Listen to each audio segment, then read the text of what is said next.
Hello, everybody. Welcome to TOI Sports, your daily cricket fix, where we discuss all things cricket, Indian cricket, and all that more, right here on Beyond the Boundary. Today on the show, we have got some powerful guests. Let's welcome them. First of all, let's welcome Dwaipan Datta, straight from his couch in Chennai. And as always, the hardworking Manuja Virappa, who attends the office more often than Dwaipan Datta from Bengaluru. Welcome to the show, ladies and gentlemen. Uh, Before we go ahead with the show, just wanted to know, Manuja, how is it that you're always in office and Dwaipan is never in office? No, the thing is, Dwaipan works from home even on his off days. So he's the hardworking one. Okay. If you ever want a So, coffee sub, you know whom to contact. okay. So before we go ahead, today there's a match going on, Afghanistan and Australia.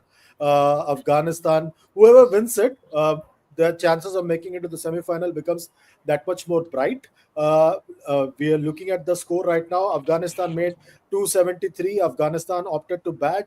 Sadiqullah Atal made 85 of 95, and we had a cameo from Azmatullah Omarzai towards the end.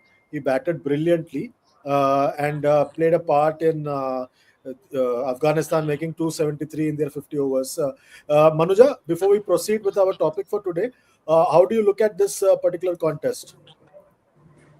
I think it's really nice the way, especially the youngsters in the Afghanistan team have stood up for the count. If I'm not wrong, especially Azmatullah was a part of their under 19 team as well, the Afghanistan under 19 team at the World Cup. And the confidence with which Sadiqullah Atal was playing today, very clean striker of the ball. For somebody playing against Australia, for you to be, playing each ball to its merit, and I think he's hardly played half a dozen ODIs before this. So I think, irrespective of the result of this match, for Afghanistan to have gone this distance, I think speaks volumes for where they've come. And Dwepen, just looking at this particular contest between Afghanistan and Australia, Afghanistan have a score to settle with Australia for more than one reason. How do you look at that? Yes, they will be obviously looking to settle that Mumbai score, and another thing that should work in Afghanistan's favor to an extent is that they will be without any sort of pressure. Like whatever they get, it's a bonus for them. Like no, not too many people expects them to beat Australia. If they happen to do that, it's fantastic. If they don't, it's fine. They have beaten England. They have come so far. They have put on a fight. Here, because of the cloud cover, I'm guessing there will be no dew or less dew, which means the spinners should be in play. So this 280, this score is 273. They can fight with it at least. I don't know whether they will win it or not, but it is a fighting score. They can make a match out of it.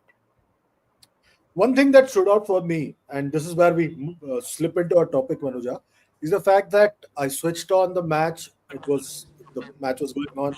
We were in the 17th over. Sometime later, I switched on. I checked it was the 25th over. Sometime later, I switched on. It was still the 32nd over. It felt like it was going on forever. Maybe I'm reading too much into it, or is it really becoming a drag? This particular format for everybody. For you, Chandresh, you've been so much into SA T20, IL T20, and all the T20 leagues that you've forgotten how long a 50 over match lasts, which I think is a common sentiment amongst people. But if you ask me personally, for me, white ball cricket is still 50 overs. I mean, how is it that, in red ball cricket, when we do look at test matches, we're enjoying those 5 days of cricket. It's competition. And I think that's something we've really seen in the Champions Trophy as well. For me, Afghanistan versus England was a very, very good example, an advertisement of exciting one day cricket. Yeah, but if you're going to play lopsided contests like the one we saw in India Pakistan match, for example, it kind of dilutes the purpose. But what's really disheartening is the kind of crowd turnout in Champions Trophy. I mean, to see so many empty stands even on weekends, uh, whether it is in Pakistan or whether it's in Dubai, and all this hype about, inter ICC events returning to Pakistan. Clearly, once their team was not doing well, people just lost interest in the game as such. So I think, at one point of time, I can't remember which match was that. I've probably seen more crowd in a Dilip Trophy match than I've seen in a Champions Trophy match in the recent times. So, but if you're asking me, it's relevant. Absolutely. I mean, uh, it is white ball cricket. It is, I would say, the traditional form of white ball cricket. Which has given birth to all your T20s and the T10s. But it still is the big daddy. Dwepen, how do you look at this particular format? Considering your city mate Ravichandran Ashwin had a lot to say about this particular format. He felt that the tournament was becoming monotonous. See, my point is, if it is competitive, it is fine. Even a non-competitive T20 cricket is also pretty bad. Just that it gets over in a shorter time. That's why it is less of a drag. But if you are, if a T20 game, a team struggles to get 100 and the other team just finishes it in 7 8 overs, I do not think that is a. So the basic idea of good sport is good competition. So if you talk about this match, I am enjoying every bit of this match because there is competition right from the word go, and there is lot at stake. But if if yesterday's match happened like that, Pakistan, it had no context, but both teams are playing poorly, so that would have become a drag. If you it and but it is from my point of view, because I am probably more invested into cricket than a normal fan is, for whom it's just a mode of entertainment. So, if you are looking at popcorn entertainment, then yes, T20 cricket sales is way more sellable than ODI cricket. But if you are looking at serious competitive white ball cricket, then ODI still has its place. Manuja, this point that Ashwin makes about India's spin domination being nullified by this rule of having an extra fielder and white balls and everything. Now, I can't seem to understand. Either the Indian players say that ICC is conspiring to finish India's domination.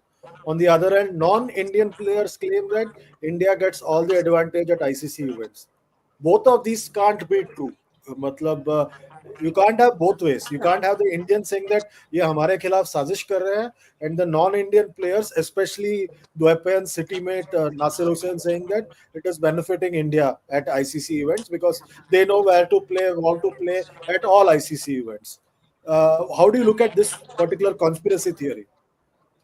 I think that conspiracy theory makes for good fodder to sustain news over a period of time, and that's what it is. If it's a rule for everybody. It's not that it's made up to hold advantage for one team and a disadvantage. Obviously, and see, the people who are making those rules are not fools.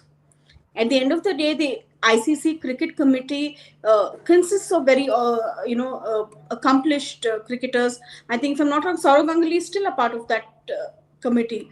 So I see it's very easy to sit out there and say. And when you were talking about Ashwin even advocated the use of red ball in ODI. So for people to talk about theories and conspiracies and suggestions, it's all very good, but I think it's very, very well thought over by men who've played the sport, men and women who've played the sport and know the relevance of the sport. Yeah, Saurav Ganguly is still the chair of the ICC Men's Cricket Committee, and it has got representatives of every, Yeah.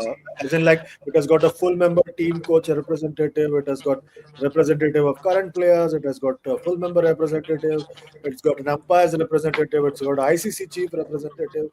associate representative, media representative, and once they pass a rule, it goes to the chief executives committee. From there, it goes to the board. It goes through several layers of checks and Right. balances before it becomes a rule that is implemented as part of the playing condition. So Yeah. to just say that those people are conspiring against us is also a bit much in my view, So, and I so agree. when you were talking about Nasir Hussain, Chandresh, then I think it has to go back to the stakeholders of ECB who are part of that committee. Yeah, I mean, they weren't sleeping, or there hasn't been any kind of vocal resistance to it otherwise from the yeah. stakeholders within ICC. So why are we singing a different tune now? Yeah, yeah, and Dwapan, you made a very valid point about the fact that certain times certain matches lack context. Sunday's match, for example, India New Zealand, has no context because we know where India is going to play their semi-final, and we know where New Zealand is going to play the semi-final. Now, I don't know if that is also dependent on who they play in the semi-final rather than where. So, do you think that the match still has some context because of that? Does that fall into your ambit of match without any context? No, because there is a significant chance of these two teams playing the final also. So there is a chance for getting that psychological points ahead of a big match, and these two teams have been the definite standout two standout teams of the group and maybe of the tournament also. So a win in that match will give the other will give that team the confidence that they can go all the way. So I do not think that this match lacks context, because and placings also may become important. You like India, there could be a chance that India may want to avoid Australia or some. I don't know. Like I'm just saying. But even if I don't go into that, but just for cycle scoring a few psychological points, it is. I think that this match has a bit of importance to it, because these two teams can go on to play the final also.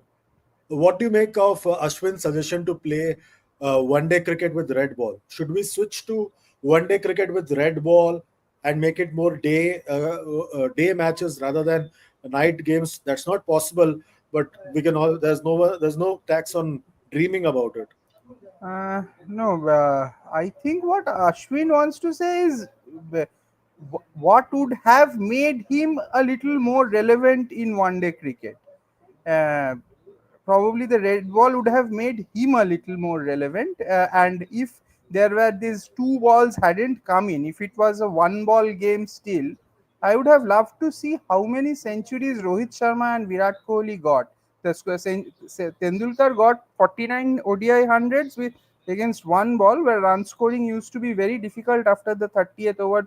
So there are a lot of things. It doesn't work one way. I think what Ashwin is saying is that the kind of bowler that he was slowly becoming irrelevant in ODI cricket, and I think from there that grouse has come. Manuja, on the same point, T20 cricket, we've seen that certain times the match itself becomes like a foregone conclusion after a point of time. In that sense, T20 cricket can also be a bit of a drag at times. Eh, would you agree on that? Yeah, absolutely. I mean, even if you look at the ongoing WPL, I just for context I use that because it is happening now. From a super over thriller to a lopsided match like yesterday, I think, where the match was done with some 21 balls to spare. It's very difficult to hold interest. Of course, it's a reporter's delight to know that your copy is not changing every over. But apart from that, any format for that matter, the context of the contest kind of makes it either interesting or it can become boring. For example, everybody may think that this New Zealand match could be a dead rubber, but I think it's going to be a very interesting contest because it's also a chance for India to get actually tested. Pakistan, of course, didn't test them in any which ways. Bangladesh did give them a fight.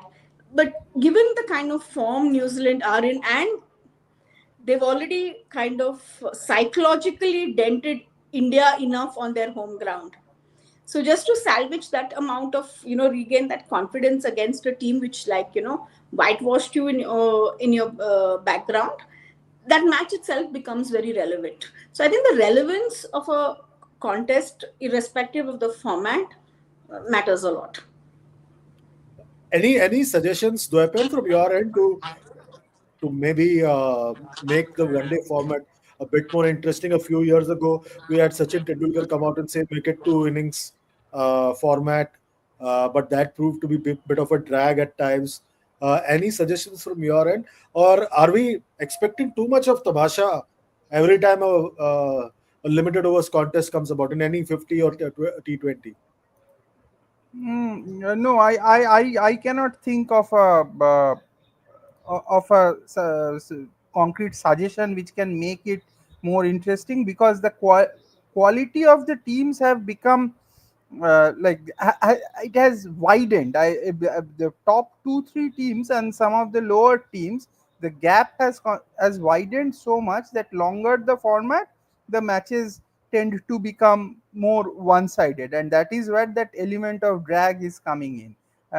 Maybe the 2 innings is something that can be tried, but that also needs to go through at least at the under 19 World Cup or something. We should see how it goes. So I don't see anything that really can be done about it to make it more interesting, because only thing is, if the teams become more closer and tighter, the way it used to be in earlier World Cups, in the World Cup of the earlier millennium, there used to be more tighter games, then it could be different. Otherwise, it is going to be this only. I don't do not see a major change. Weapon, could it also be because the teams are playing so much T20 cricket that the Hmm. gap has widened between the sides? Because T20 contest brings the team closer. You saw USA beating Pakistan last year in the T20 World Cup, but the same USA won't stand a chance against Pakistan in the one day format. No, because you're playing more T20 cricket and players are learning the T20 skills at their grassroots level. That's why their defensive orthodox game has gone out of the window. Most of them cannot play that holding game, which is very important in one day cricket, the middle overs game, because they are not well adept at playing this middle overs game. That is where the bigger teams, they are absolutely running away with it, because they are way more comfortable maneuvering the middle overs. They know how to play the middle overs, because that is where skill comes in. That is in that zone you cannot just sit and stand and hit through the line. That cricket does not work, especially on pitches like India, on the subcontinental kind of pitches where the ball stops and turns. So because players are growing up on T20, that's why their orthodox game has taken a beating, and that is why the ODIs, this kind of situation is happening. And obviously, in tests there are much lesser teams. Like you do not have and that is why this two-tier thing and all those things are being discussed. The basic problem is that because you are growing up to play T20 cricket. Earlier, you used to grow up to play Test cricket. That is where the difference has happened. Manuja, I found it interesting that last year India played three one-day internationals. I think back to my time when in the 90s, India has to play some 45, 50 one-day internationals. And I had to really think hard to remember the last time India played so few one-day internationals. And people like, say, Shreyas Iyer, who play only one format for India, that is the one-day format, it feels like every time they play a one-day match, they're making a comeback. And that's how I felt when he played for India in the one day series against England. Next year, before the T20 World Cup, India plays five T20s and three one day internationals against New Zealand. This year, against before the Champions Trophy, the 50-over format, India played five T20s and three one day internationals. What has changed in your view? I don't know what they're thinking. Like Nimish Juneja is just saying in the comment of saying we need to play more and more ODIs, especially 5 matches. I think this is something we also discussed extensively in the run up to the Champions Trophy. Uh, it should have always been the other way around of playing 5 ODIs and 3 T20s. Uh, Scheduling, I think, for the survival of ODIs, as it is deemed, ICC is planning with its stakeholders is very important in the number of things. Like you said, 3 ODIs, and you're struggling to remember. Oh, when did he last play? I mean, for 6 7 months last year, you hardly had any ODI cricket being played. So I think in terms of balancing white ball and red ball, and when I say white ball, I will stick to ODI. I think that is very important in the schedule that is done by ICC over a period of time. Chandresh, Interesting. And I will just tell you why they are playing so less. Like basically, these calendar years they make a difference. Like this is the T20 World Cup year, so they play only T20s, T20s, T20s. Whatever bilateral cricket is there, they play T20s other than Test cricket. But the moment there is an ODI World Cup year, then that year, the 6, 8, 10 months before that, we play more ODI cricket. I think that is where the lopsidedness of the numbers have come in, because we have two formats and they normally break it up like that.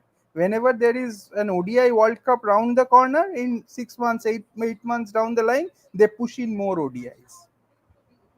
that's interesting. And also, Manuja, I found it interesting that in under 19 cricket, there's an under 19 men's ODI World Cup, whereas for women, it is under 19 women's T20 World Cup.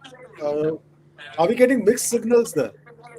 No, Chanay, in that perspective, I think if you want inclusivity of more teams, you'll have to play the T20 format, because the lot of, especially at the under 19 level, uh, if you watch, especially the under 19 World Cup, Women's World Cup matches, the disparity in skill set, in game awareness, fitness is widely exposed across teams. So I think a T20 format in under 19 women's cricket has been a start. Uh, Down the line, I probably would have loved to see some more of ODIs, under 19 World Cup for women. But if you are to straight away push them into an ODI format, I don't know the kind of response you will get in terms of competition. It is very difficult for a lot of these people to sustain themselves over 50 overs. Your scores will still be like 64 for 9 in 39 overs. So uh, for the basic development of women's cricket, I think for them to play T20 for now, I think is fine. But I think down the line, it has to change formats depending on the level of competition that you can bring in. Interesting. Quickly moving track. Just to let you guys know, Australia has begun the chase, and they have begun the chase in a hectic fashion. They already raced to 43 for no loss within the first 5 overs.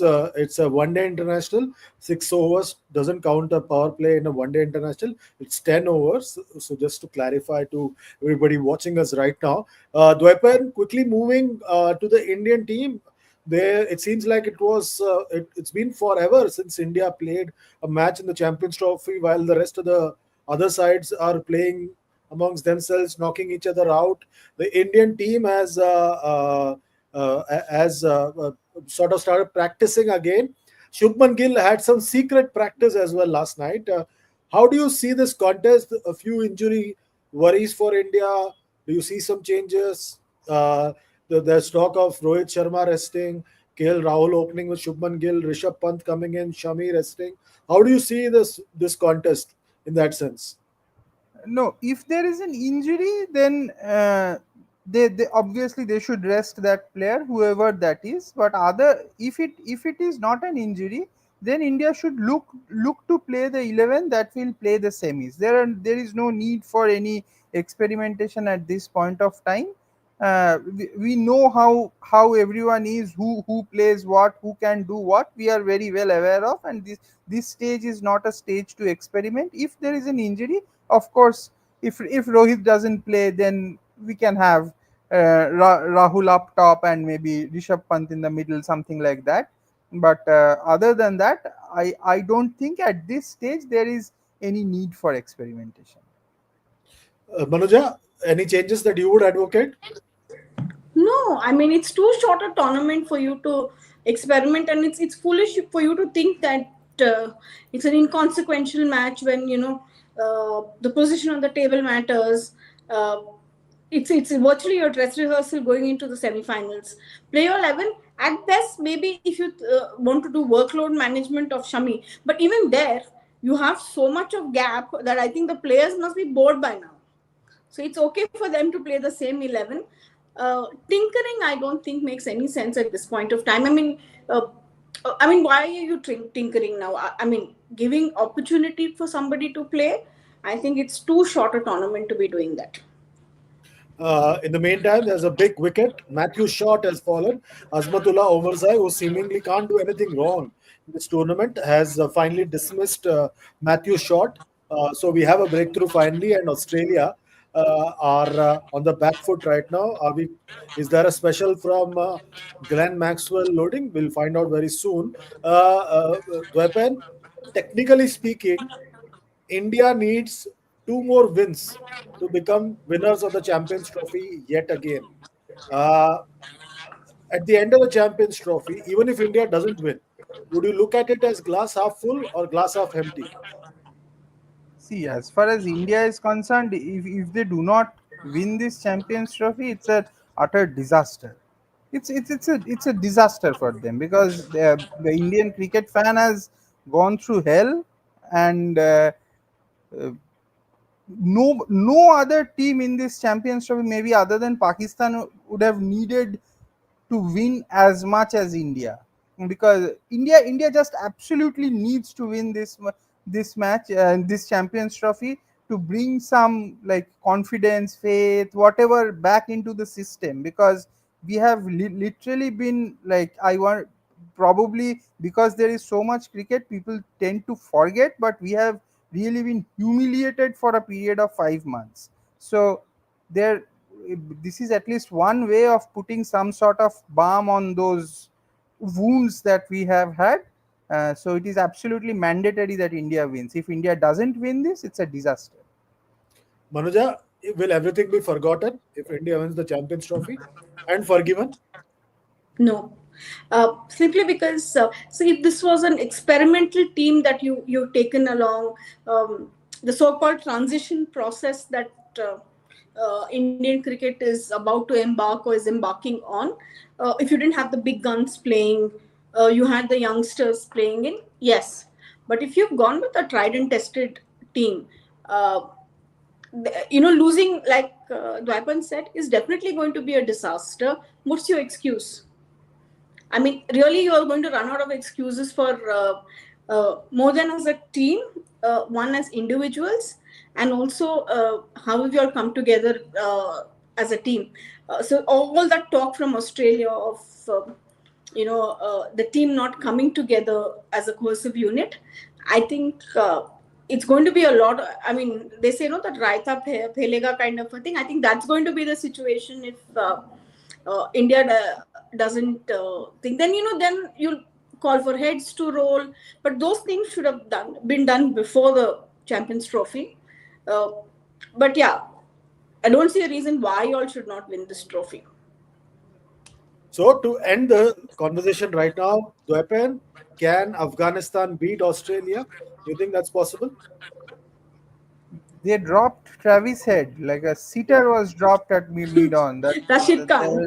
That Rashid Khan, that they shouldn't have, but because there would be less due, the spinners will come in. 275 is a fighting total, so there is a possibility. I think it's 60-40 Australia, but you can't absolutely rule out Afghanistan.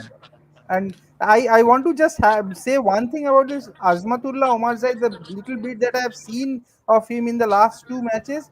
He is the best ODI all-rounder of the subcontinent Yes. at the moment. What a player! Absolutely magnificent player. I'm waiting to see him in IPL. He's playing for Punjab Kings. And you, Manuja, can Afghanistan beat Australia? They can, but if they're going to drop sitters, that's definitely going to be a problem. But since we've spoken so much of ODI cricket, uh, in this same week for Afghanistan to beat in a span of week England and then Australia, I think that's going to be the best advertisement for ODI cricket. Yeah, I'll also give them 60-40 there in favor of Australia. But if they can get some early wickets from here, then the spinners play like somebody like in the middle overs, Maxwell. You don't know which side of Maxwell turns out on a day. So hopefully Afghanistan can pull this off. I think Dwaipan would be rooting for Maxwell to do well because he's Chennai's son-in-law. No, but, So let's hope. but if I'm telling you, but Chandesh, if it comes down to Maxwell, then Australia will lose because Maxwell is it's fluke. I'm not a great I fan of agree. Maxwell. That day it happened. It happened, but 9 out of 10 times he will fail. Not a great way to endorse your city's son-in-law. But anyways, uh, on that note, thanks a lot, Manuja. Thanks a lot, Dwaipan. And thanks a lot to Thank everybody you. watching us on TOI Sports. Please keep liking the channel, subscribing the channel on whatever platform you're watching us, sharing whatever we are platform you are watching us on. And if you're on YouTube, please do not forget to press the notification bell. We'll be back again with yet another show looking ahead to India's contest against New Zealand. Till then, take very good care of yourself. Good night from all of us. Goodbye and God bless.